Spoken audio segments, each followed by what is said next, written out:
Hello, Arnel here. Again, Freecodecamp, decimal to binary converter lesson tayo. Step 29 na, mga kaibigan. So, ang sabi, inside your while loop, use that push method to append input to the inputs array. This will help you get a better idea of how the conversion works later, which is, yun nga, sabi ko kanina. The last videos, hindi ko pa masyadong mag-gets tong function ng while loop na to.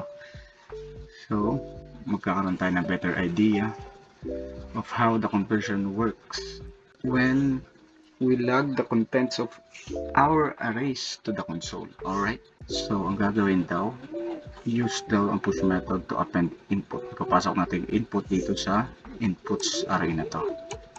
Alright? So, gagawa tayo ng inputs that push. Ipupush natin is yung input ng variable na nandito sa loob ng while loop. Okay, check natin. Okay, good. So next step. Alright, step 30. So ang sabi, use push to append the quotient variable to the quotient array. So ipupush din natin itong quotient ito dito sa quotients array. Also append the remainder variable to the remainder array. So pareha silang dalawa. Ipupush natin sa kanya-kanyang designation. So same syntax lang din ito.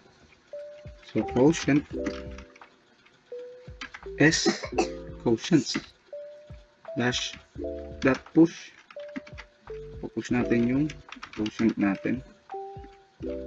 Alright, so yung remainder din. Remainders push remainder. Okay, check natin.